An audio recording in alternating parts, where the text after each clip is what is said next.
Саламатсыздарбы, урматтуу ата-энелер.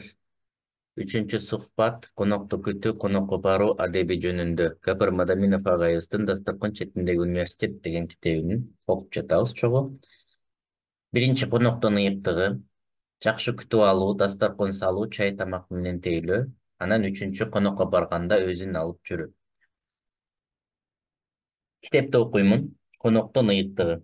Элибизде конок тууралуу сөз болгондо, ар дайым айтылып жүрүүчү канча бут кирсе ошончо кут кирсин дегендей, дасторкон четинде коноктон ыйыктыгы жөнүндө айтуу зарыл. Коноктун сүйгөн тамагы үй ээсинин каш кабагы дегендей, алгач конок үйгө келгенде жаркылдап каш кабак менен тосуп алууну үйрөтүүбүз зарыл. Себеби алар да келечекте үй бүлө күтүп, бир үйдүн кожоюну, кожойкеси болушат. Демек, үйгө келген адамды үйгө кириңиз, төргөтүңүз, жашашып жаткан адам болсо нааноос тийиңиз деген сыяктуу сөздөрдү үйрөтүү менен бирге коноктун ыйыктыгын түшүндүрүү зарыл. Элибизде конок деген сөз Кудайдын бир аты деп да айтышат. Демек, зат да ошондой улук болууга тийиш.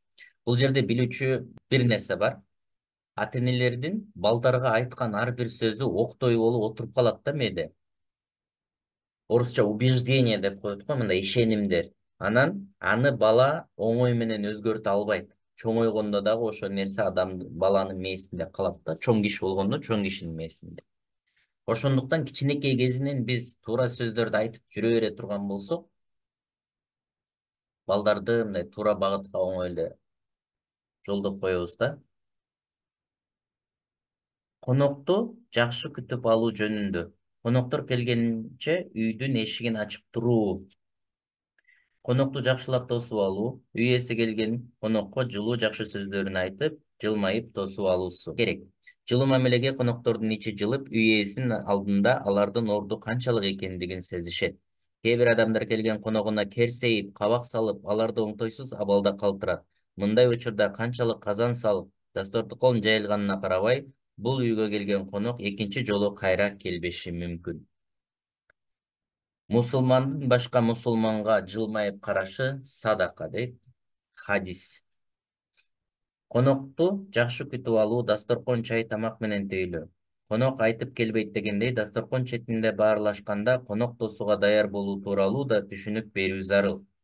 Буудай наның жетишпесе да, буудай сөзүң болсун дегендей, конок келгенде кош келдиңиз, нандан алыңыз, чай ичиңиз, тамактан алыңыз деп ал абалын сурап отуруу да конок күтүүдөгү эрежелердин бири. Конок үчүн карызга батпоону эскертүү. Конок күтүү кандай маанилүү болсо, узатуу да ошондой эле маанилүү. Бата берүү, оомин кылуу, конокту узатуу дагы сый-урматтын бири болуп саналат. Конокко баруу адебинде мүмкүн болсо кичине белек печкек базарлык ала баруу. Конок койдон жоош дегендей, үйдө отурганда үйдүн ар жагын карап, алаңдап кызыга бербей, койгон тамак ашка ыраазычылык билдирип, шүгүр кылып, адептүүлүк менен олтуруу. Конокто болгондо үй ээсинин ал абалын, шартын түшүнүп, ошого жараша мамиле кылуу, үй ээси бардар жашоо шарты болсо, тамак ашын жеп, ачык маанай менен олтуруу. Эгерде конокко барган үйдүн жашоо шарты оор болсо, көп балалуу болсо, тамактангандан кийин да балдарына кешик калсын деп, аяп мамиле кылуу да өзүнчө чоң бир адеп. Ушул жерде айтылып атпайбы мына кичине белек болсо ала баргыла деп, анан эгерде үй шарты начарыраак болсо, ошо жеген нерсебизден дагы көбүрөөк бир акча таштап кетсек, мисалы үчүнчү. Ошол аябай жакшы го деген ой келди да. Конокко барганда үйдүн ээсине жүк келбей тургандай өзүн алып отуруу. Убакытты да туура пайдаланып, эмне максатка келгенин айтып, узак отурбастан максат милдетин түшүндүрүп, рахмат айтып, ден соолук каалап үйүнө кайтуу да бул өзүнчө адеп. Ошондой эле бизде кийилбеген китайский макул кыргызча эле калпак китайский көйнөктөрдү деле алып баруу мындай өзүңөр көрүп атасыңар, кийилбеген арзан нерселерди эле алып барып эле жөн эле бермей бир адат болуп калган да. Ошонун ордуна китеп алып барып берели. Ошого өтсөк кандай сонун болот. Эгерде үйдө улуу кишилер жок болуп калган кезде конок келип калган болсо, балдар конокту үйгө киргизип, астына калыңдап төшөк салып, чай коюп берүү адебин дагы балдарга дасторкон четинде баарлашууда түшүндүрүү зарыл.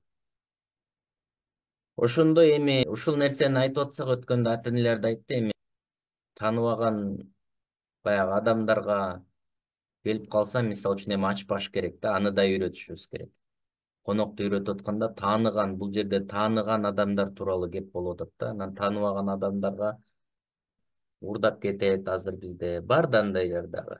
Аны дагы эске алыш керек. Баягы үйгө чоочун кишилер, эми айрыкча шаарда айыл жерге деле барып калып атышат чоочун адамдар.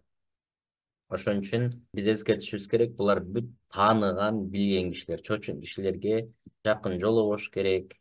Алар мисалы үчүн бир нерсе алдап чакырышы мүмкүн, сотко бериши мүмкүн деп балдарды эскертип, алдын ала илим билим берип, даярдап коюшубуз керек да.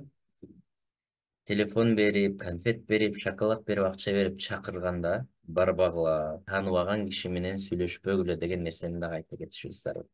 Кудайы конок.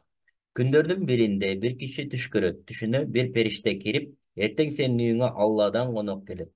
Жакшы даярданып тосуп ал дейт. Киши кубанып аялына түшүн айтат. Кубанган аялы үйүн тазалап тамак ашын белеңдейт. Күйөөсү болсо союшун союп камынат. Ошол учурда эшик такылдайт. Сүйүнүп эшикти ачкан киши алдында турган тилемчини көрөт да, ачуулана: "Кет бул жерден. Мен өтө кадырлуу конок күтүп жатам" деп эшикти жаап салат. Кайрадан эшик такылдайт. Эшикти аял ачса, кичинекей баласын көтөргөн аялды көрөт. Ал баласынын жана өзүнүн ачка болгонун айтып, кичине нан сурайт. Жок, бүгүн эмес. Бүгүн кадырлуу конок күтүп жатабыз деп эшикти жаап салат. Бир топ убакыттан кийин үчүнчү жолу эшик такылдайт. Мына эми келди го деген ой менен үй ээси эшикти ачып, үстү башы кирдеген кийими эске абышканы көрөт. Ал да шам шум эткенге тамак сурайт. Азыр убактым жок, башка жакка барып сура деп эшикти жаап салат. Ошентип кеч кирип конок келбейт. Ошол күнү түшүндө баягы периштени дагы көрөт. Биз аябай даярдандык эле. Алланын бизге жиберген коногу келбеди го деп сурайт. Анда периште: кандайча келген жок? Ал бир эмес 3 жолу келди. Болгону сен аларды тааныгың келбей койду деп жок болуп кетти. Турмуш сабактары. Ким Аллахка жана кыямат күнүнө ишенсе, анда ал коногун сыйласын. Хадис пайгамбарыбыз саллаллаху алейхи вассаламдан. Конок өз ырыскысы менен келет. Макал. Ошентип бүгүнкү сухбатыбыз дагы соңуна чыкты. Келерки жолугушканга чейин саламатта туруңуздар.